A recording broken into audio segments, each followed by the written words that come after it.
नमस्कार। हम पढ़ रहे हैं कक्षा 7 हमारे अतीत का 18वीं शताब्दी में नए राजनीतिक गठन। देखिए, इस लेसन के अंदर हमें मुगल साम्राज्य के पतन के पश्चात पनपने वाले विभिन्न क्षेत्रों के नए क्षेत्रों के बारे में जानकारी मिलेगी और उनका किस प्रकार निर्माण हुआ, किस प्रकार की प्रशासनिक व्यवस्थाएं चली, इसके बारे में अपने को जानकारी देखने को मिलेगी। तो चलिए देखते हैं। देखिए, 18वीं शताब्दी के पूर्वार्ध के दौरान उपमहाद्वीप में कुछ विशेष रूप से उल्लेखनीय घटनाएं घटी थी। ठीक है, और इसमें क्या हुआ, कई स्वतंत्र राज्यों के उदय से मुगल साम्राज्य की सीमाएं बदलने लगी। हम ये भी देखेंगे कि 1765 तक एक अन्य शक्ति यानी ब्रिटिश शक्ति ने पूर्वी भारत के एक बड़े हिस्से को सफलतापूर्वक हड़प लिया था। ठीक है, और हमें एक नीचे मानचित्र दिया गया है और ये मानचित्र हमें ये दर्शाते हैं, दो मानचित्र मिलेंगे हमें यहाँ। ये मानचित्र में दर्शाते हैं कि 18वीं शताब्दी तक ऐसी अवधि थी जब भारत में राजनीतिक परिस्थितियां अपेक्षाकृत एक छोटे से समय अंतराल में बड़ी तेजी के साथ बदल रही थी, यानी इस समय काफ़ी उथल पुथल हो रही थी। और इस अध्याय में हमें 18वीं शताब्दी के पूर्वार्ध यानी मोटे तौर से 1707 में जब औरंगजेब की मृत्यु होती है तब से लेकर 1761 में जब पानीपत की तीसरी लड़ाई होती है तब तक के घटनाक्रम और राजनीतिक स्थितियों के बारे में जानकारी मिलेगी। पहला जो हमें दिखाया गया है नक्शा, इस नक्शे में देखिए जो डॉटेड लाइन अपने को ऊपर दिखाई गई है, ये वो डॉटेड लाइन है जो मुगल साम्राज्य की बाहरी सीमा थी। कब? 1700 के अंदर। अब ऊपर भी अपने को पूरी लाइन दिखाई दे रही है और नीचे देखें तो ये हैदराबाद के नीचे ये लाइन अपने को दिखाई दे रही है। ठीक है, और अब दूसरे नक्शे को अपन देखें तो देखिए विभिन्न प्रकार के ये राज्य हैं वो बाद में खड़े हो गए थे, जिनमें ऊपरी ऊपर अपने को दिख रहा है कौन सा राज्य? सिख। ठीक है, तो इधर ये सिख राज्य, ये राजपूत राज्य, ये मराठा, हैदराबाद, ठीक है, और ये बंगाल, इस प्रकार के अवध आदि के राज्य हैं, उनके बारे में जानकारी मिलेगी जो बाद में स्थापित हो रहे थे। अब मुगल साम्राज्य और पर्वतीय मुगलों के लिए संकट की स्थिति।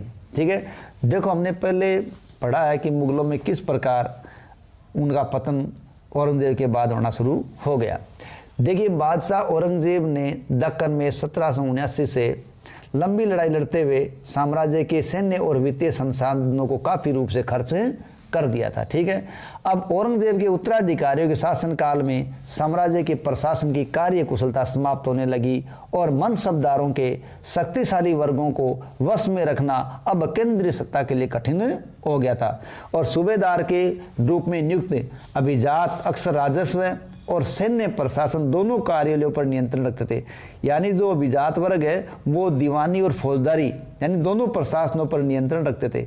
इससे मुगल साम्राज्य के विशाल क्षेत्रों, ठीक है, इससे मुगल साम्राज्य के विशाल क्षेत्रों पर उन्हें विस्तृत राजनीतिक और आर्थिक सैन्य शक्तियाँ मिल गई। जैसे जैसे सूबेदारों ने प्रांतों पर अपना नियंत्रण स्थापित किया, राजधानी में पहुंचने वाले राजस्व की मात्रा में कमी आती चली गई। तो वो तो राजस्व कम आएगा। उत्तरी और पश्चिमी भारत के अनेक हिस्सों में हुए जमींदारों और किसानों के विद्रोह और किसान आंदोलनों ने इन समस्याओं को और भी गंभीर कर दिया और कभी कभी तो ये विद्रोह बढ़ते हुए करों के भार के विरुद्ध किए गए थे, तो कभी कभी ये शक्तिशाली सरदारों के द्वारा अपनी स्थिति को सुदृढ़ बनाने की कोशिश में भी किए गए थे। ठीक है, तो कभी तो कर के कारण, कभी स्थिति सुदृढ़ करने के कारण किए गए।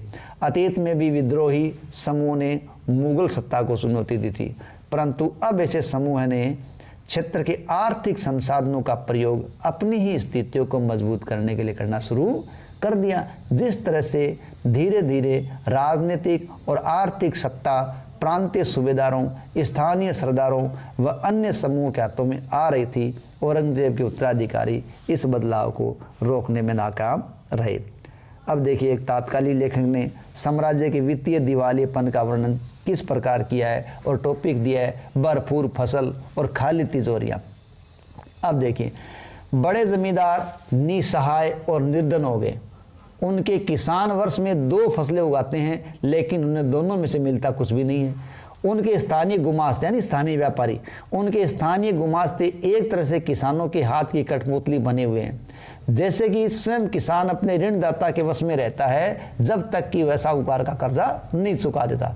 इस प्रकार संपूर्ण व्यवस्था प्रशासन इतना चकनाचूर हो चुका है कि यद्यपि किसान अपनी फसल के जरिए मानो सोना बटोरता है, लेकिन उसके मालिक जमींदार को एक तिनके का टुकड़ा भी नहीं मिलता। ऐसी हालत में जमींदार सशस्त्र सेना कैसे रख सकते हैं जिसकी उनसे आशा की जाती है। वे अपने सैनिकों को जो लड़ाई के समय उनके आगे आगे चलते हैं और घुड़सवारों को जो उनके ठीक पीछे चलते हैं, पैसा कहाँ से देंगे।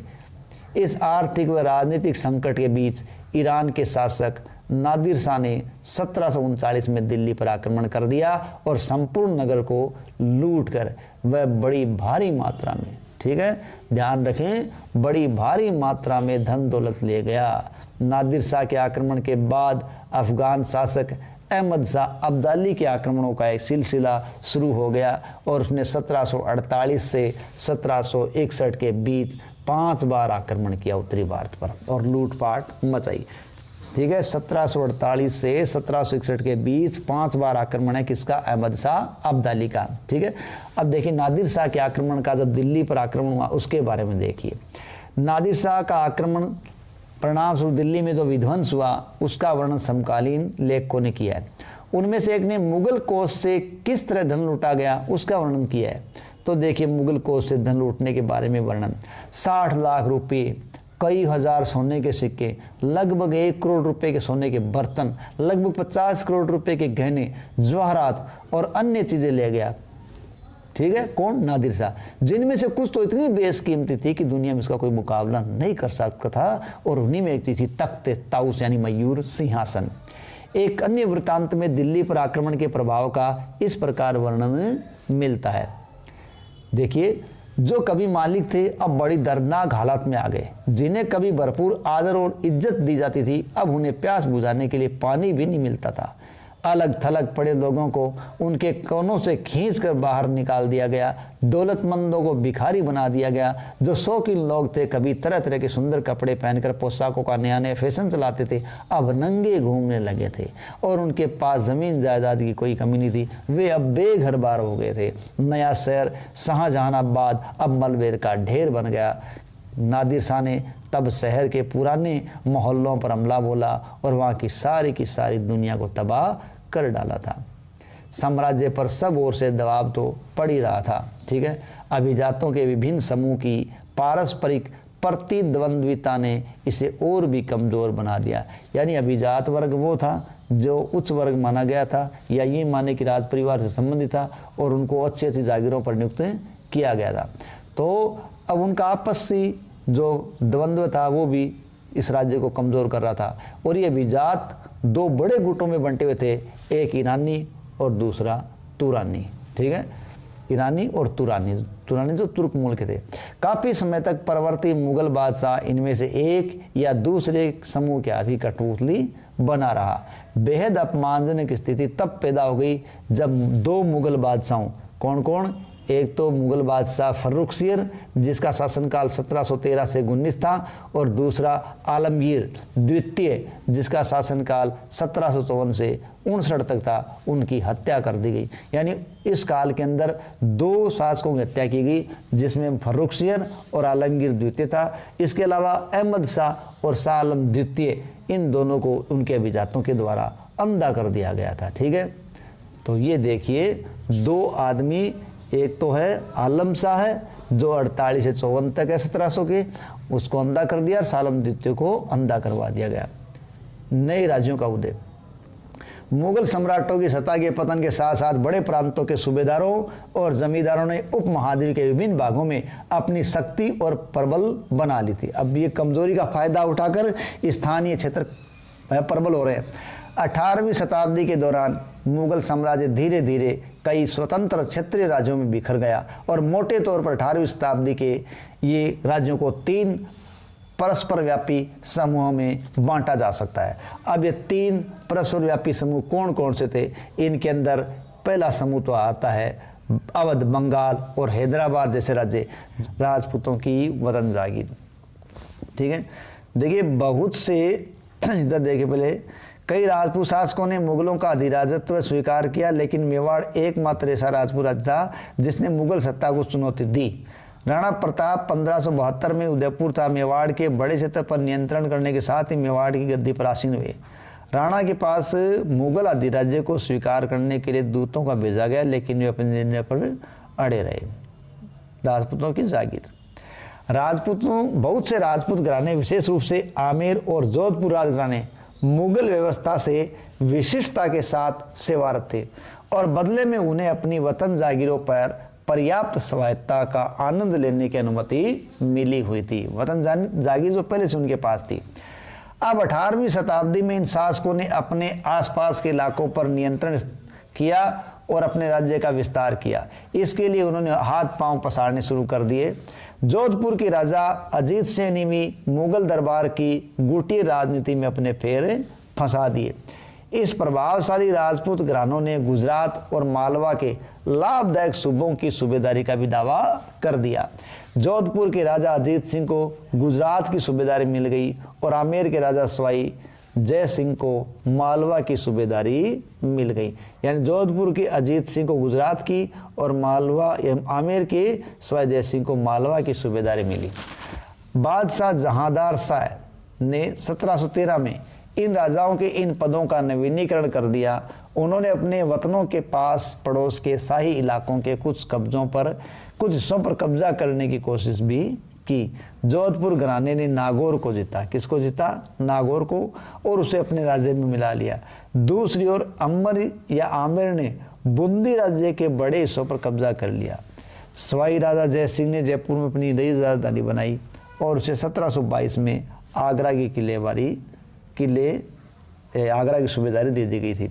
1740 के दशक से राजस्थान में मराठों के अभियानों ने रजवाड़ों पर भारी प्रभाव डाला, जिससे उनका अपना विस्तार आगे होने से रुक गया।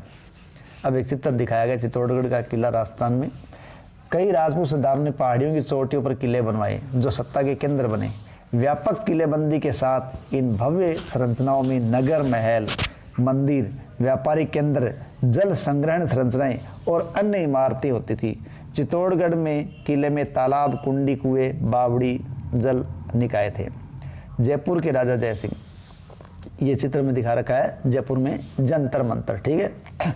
1722 में फारसी वृत्तांत में राजा जय सिंह का वर्णन कुछ इस प्रकार किया गया। राजा जय सिंह अपनी सत्ता की चरम सीमा पर थे।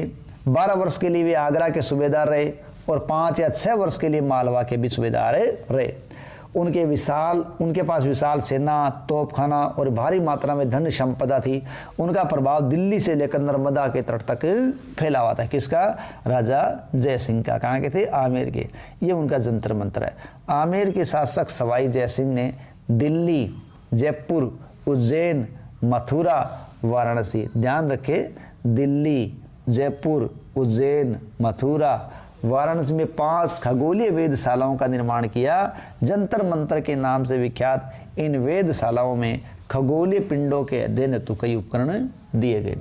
और साथ ही साथ उस चित्र में अब दिख रहा है वो है मेहरानगढ़ का किला। कहाँ का किला है? मेहरानगढ़ का किला, जोधपुर में स्थित है। अब देखिए सिख आज़ादी हासिल करना। देखिए 17वीं शताब्दी के दौरान सिख एक राजनीतिक समुदाय के रूप में गठित हो गए। इससे पंजाब के क्षेत्रीय राज्य के निर्माण को बढ़ावा मिला। गुरु गोविंद सिंह ने 1699 में खालसा पंथ की स्थापना की। तो खालसा पंथ की स्थापना कब हुई? 1699 में।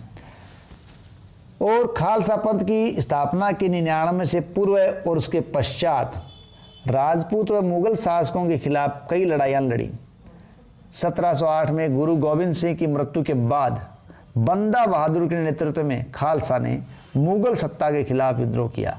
यानी 1708 में गुरु गोविंद सिंह की मृत्यु हो गई, उसके बाद बंदा बहादुर ने क्या किया? खालसा ने मुगल सत्ता के खिलाफ विद्रोह कर दिया। उन्होंने बाबा गुरु नानक और गुरु गोविंद सिंह के नामों वाले सिक्के गढ़कर अपने शासन को सार्वभौम बना दिया। सतलज और यमुना नदियों के बीच क्षेत्र में उन्होंने अपने प्रशासन की स्थापना की। यानी सिखों का राज्य कहाँ था? सतलज यमुना के बीच। 1715 में बंदा बहादुर को बंदी बना लिया गया और 1716 में उसको मार दिया गया। 18वीं शताब्दी में कई योग्य नेताओं के नेतृत्व में सिखों ने अपने आप को पहले जत्थों और बाद में मिसलों में बांट दिया। पहले किस में बांटे? जत्थों में और बाद में मिसलों में बांट दिया। ठीक है, और इन जत्थों और मिसलों को संयुक्त रूप से दल खालसा कहा जाता था। ठीक है, जो जत्थों की और मिसलों की जो सेनाएं थी वो संयुक्त रूप से दल खालसा कहलाती। और इन दिनों दल खालसा बैसाखी और दीपावली के पर्वों पर अमृतसर में मिलता था। कहाँ मिलता था? अमृतसर में मिलता था। ठीक है, और इन बैठकों में वे सामूहिक निर्णय ले जाते थे। इन सामूहिक निर्णयों को गुरुमता या गुरु के प्रस्ताव कहा जाता था। यानी मिलकर जो सामूहिक निर्णय लिए जाते था उनको गुरुमता या गुरु के प्रस्ताव कहा जाता था। और सिखों ने राखी व्यवस्था भी स्थापित कर दी। देखिए राखी व्यवस्था क्या थी? किसानों से उनकी उपज का 20% कर के रूप में प्राप्त करना और उनको संरक्षण देना, ये क्या थी? राखी व्यवस्था थी। और ये महाराणा रणजीत सिंह की तलवार है। ठीक है, तो किसानों से 20% है वो कर लेना, ये क्या था? राखी व्यवस्था थी। बदले में उनको क्या दिया जाता था? बदले में उनको संरक्षण प्रदान किया जाता था। गुरु गोविंद सिंह ने खालसा को प्रेरित किया था कि शासन उनके भाग्य में, यानी राज करेगा खालसा। अपने सुनियोजित संगठन के कारण खालसा पहले मुगल सूबेदारों के खिलाफ और फिर अहमद शाह अब्दाली के खिलाफ सफल विरोध प्रकट कर सका। अहमद शाह अब्दाली ने मुगलों से पंजाब का समृद्ध प्रांत और सरहिंद की सरकार को अपने कब्जे में कर लिया था। खालसा ने 1765 में अपना सिक्का गढ़कर सार्वभौम शासन की घोषणा कर दी। यह महत्वपूर्ण है कि सिक्के पर उत्कीर्ण शब्द वही थे जो बंदा बहादुर के समय में खालसा के आदेशों में पाए जाते थे। यानी अपना सिक्का डालकर 1765 में खालसा ने सार्वभौम शासन की घोषणा कर दी थी। अब देखिए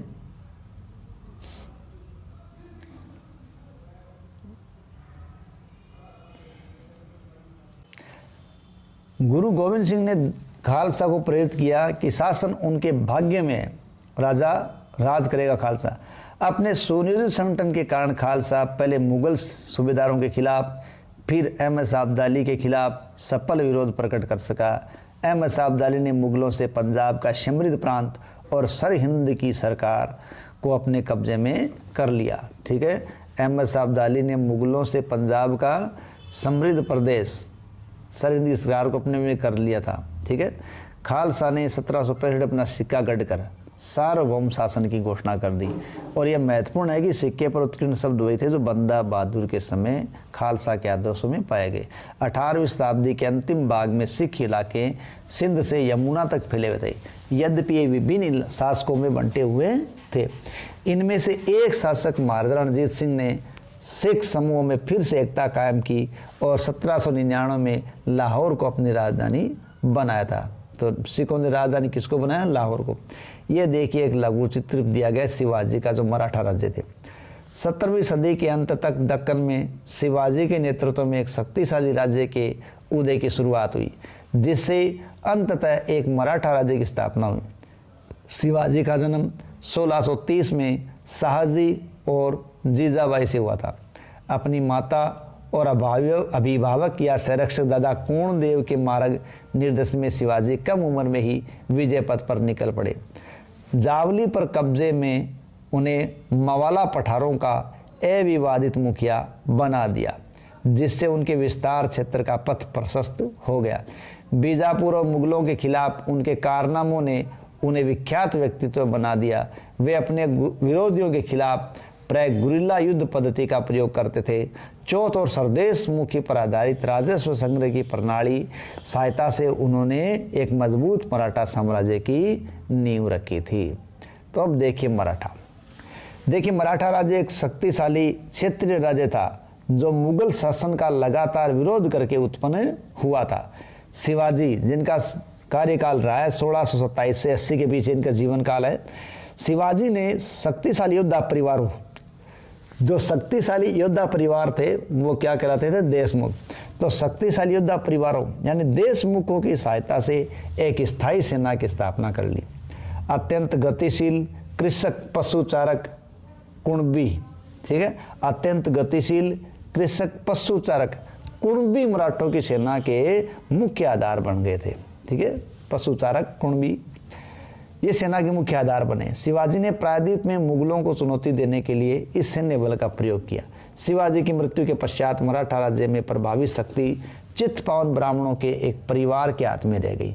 ठीक है, चित्तपावन ब्राह्मणों के हाथ में शक्ति आ गई, जो शिवाजी के उत्तराधिकारियों के शासनकाल में पेशवा या प्रधानमंत्री के रूप में अपनी सेवाएं देने लगे। पूर्णा मराठा राज्य की राजधानी बन गया। मराठा राज्य की राजधानी क्या बना? पुणे। पेशवाओं की देखरेख में मराठों ने एक अत्यंत सफल सैन्य संगठन का विकास किया। उनकी सफलता का रहस्य ये था कि वे मुगलों के किलाबंद इलाकों से टक्कर नहीं लेते हुए उनके आसपास के चुपचाप निकलकर शहरों कस्बों पर हमला बोलते थे और मुगल सेना से ऐसे मैदानी इलाकों में बूट बैठ लेते थे जहां रसद और कुमक आने के रास्ते आसानी से रोके जा सकते थे। 1720 से 1761 के बीच मराठा साम्राज्य काफ़ी विस्तार प्राप्त कर चुका था। उसने धीरे धीरे और काफ़ी सफलतापूर्वक मुगल साम्राज्य की सत्ता को क्षति पहुंचाई। 1720 के दशक तक मालवा और गुजरात मुगलों से छीन लिए गए। यानी मराठों ने 1720 तक मालवा गुजरात मुगलों से छीन लिए और 1730 के दशक तक मराठा नरेश को समस्त प्रायद्वीप के अधिपति के रूप में मान्यता मिल गई और साथ ही साथ इस क्षेत्र पर चौथ और सरदेश मुखी वसूलने का अधिकार भी मिल गया। अब देखिए चौथ क्या है? जमींदारों द्वारा वसूले जाने वाले भू राजस्व का 25% हिस्सा है, वो चौथ था। दक्खन में इनको मराठा लोग लिया करते थे। ठीक है, भू राजस्व का 25%। सरदेश मुखी, दक्खन में मुख्य राजस्व संग्रहकर्ता को, ठीक है, दक्कन में मुख्य राजस्व संग्रहकर्ता को दिए जाने वाले भूभाग का 9 से 10% तथा सरदेश मुखी। ठीक है, तो 2 कर इन्होंने लगा दिए थे। 1737 में दिल्ली पर धावा बोलने के बाद मराठा प्रभुत्व की सीमाएं तेजी से बढ़ी। वे उत्तर में राजस्थान और पंजाब तक, ठीक है, यानी मराठा जब 1737 में बढ़े तो वो कहाँ तक पहुँच गए? वो उत्तर में राजस्थान और पंजाब तक, पूर्व में बंगाल उड़ीसा तक, दक्षिण में कर्नाटक और तमिल और तेलुगु प्रदेशों तक वो फैल गए। इन क्षेत्रों को औपचारिक रूप से मराठा साम्राज्य में सम्मिलित नहीं किया गया, मगर मराठा प्रभुसत्ता को स्वीकार करने के तरीकों के रूप में उनमें भेंट की रकम ली जाने लगी। साम्राज्य के इस विस्तार से उन्हें संसाधनों का भंडार तो मिल गया, मगर उसके लिए उन्हें कीमत भी चुकानी पड़ी। मराठों के सैन्य अभियानों के समय या अभियानों के कारण अन्य शासक उनके खिलाफ हो गए। परिणाम स्वरूप 1761 में पानीपत की तीसरी लड़ाई में मराठों को अन्य किसी शासक से कोई प्रकार की सहायता नहीं मिली थी। ठीक है, अंतहीन सैन्य अभियानों के साथ साथ मराठों ने एक प्रभावी प्रशासन व्यवस्था तैयार की। जब किसी इलाके पर एक बार विजय अभियान पूरा हो जाता था तो मराठों का शासन सुरक्षित हो जाता था। तो वहाँ स्थानीय परिस्थितियों को ध्यान में रखते हुए धीरे धीरे भू राजस्व की मांग की जाती, कृषि को प्रोत्साहित किया जाता और व्यापार को पुनर्जीवित किया गया। इन सब से सिंधिया, गायकवाड़ और भोंसले से मराठा शासकों को काफ़ी शक्तिशाली सेनाएं खड़ी करने में मदद मिली। सिंधिया, गायकवाड़ और भोंसले से मराठा शासकों ने काफ़ी शक्तिशाली सेना खड़ी कर ली। संसाधन मिले तब ये काम हुआ। 1720 के दशक में मालवा में मराठा अभियानों ने उस क्षेत्र में स्थित शहरों में विकास व समृद्धि को कोई हानि नहीं पहुंचाई। यानी मालवा पर उनका अधिकार हुआ, अभियान हुआ, लेकिन उन्हें वहाँ की समृद्धि विकास को कोई हानि नहीं पहुंचाई। उज्जैन सिंधिया के संरक्षण में और इंदौर, यानी उज्जैन किसके संरक्षण में? सिंधिया के, और इंदौर होलकर के आश्रय में फलने फूलने लगे। ये शहर हर तरह से बड़े और समृद्धिशाली थे और महत्वपूर्ण वाणिज्यिक और सांस्कृतिक केंद्र के रूप में कार्य कर रहे थे। ठीक है, मराठों द्वारा नियंत्रण इन इलाकों में व्यापार के नए मार्ग खोल दे रहा था।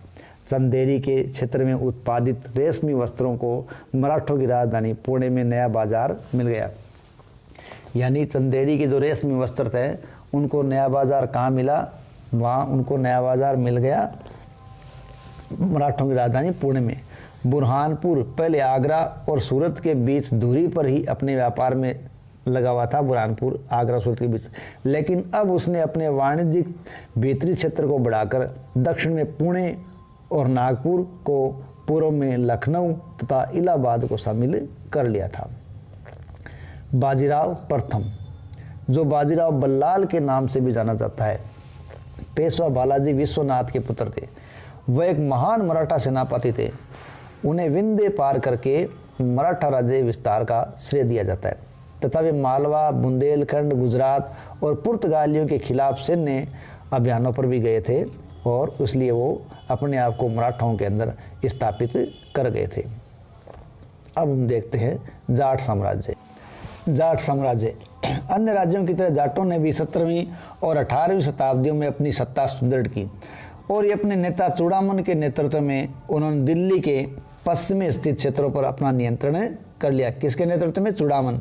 1680 के दशक तक आते आते उनका प्रभुत्व दिल्ली और आगरा, दो शाही शहरों के बीच के क्षेत्रों पर होना शुरू हो गया। कुछ अरसे के लिए वे आगरा शहर के अभिरक्षक भी बन गए थे। जाट समृद्ध किसान थे और उनके पर्वत क्षेत्र में पानीपत तथा वल्लभगढ़ जैसे शहर महत्वपूर्ण व्यापारिक केंद्र बन गए थे। सूरजमल के राज में भरतपुर शक्तिशाली राज्य के रूप में उभर गया। 1739 में जब नादिर शाह ने दिल्ली पर आक्रमण किया था तो दिल्ली के कई प्रतिष्ठित व्यक्तियों ने भरतपुर में शरण दी थी। नादिर शाह के पुत्र जवाहर शाह के पास 30,000 सैनिक थे। उसने 20,000 सैनिक अन्य मराठाओं से लिए, 15,000 सैनिक सिखों से लिए और इन सब के बलबूते पर मुगलों से ही लड़ा था। जहाँ भरतपुर का किला काफ़ी हद तक पारंपरिक शैली में बनाया गया है, वहीं दीघ में जाटों ने आमेर और आगरा की शैलियों का समन्वय करते हुए विशाल बाग महल बनवाया।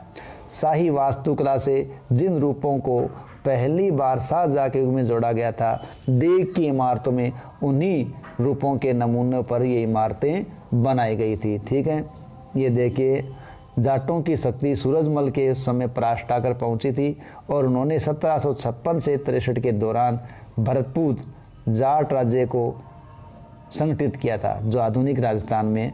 सूरजमल के राजनीतिक नियंत्रण में जो क्षेत्र शामिल थे उनमें आधुनिक पूर्वी राजस्थान, दक्षिणी हरियाणा, पश्चिमी उत्तर प्रदेश और दिल्ली शामिल थे। सूरजमल ने कई किले और महल बनवाए, जिनमें भरतपुर का प्रसिद्ध लोहागढ़ का किला इस क्षेत्र में बने सबसे मजबूत किलों में से एक था। ये देखिए 18वीं शताब्दी का दीघ का राजमहल समूह इमारत की छत पर मुख्य सभा भवन है।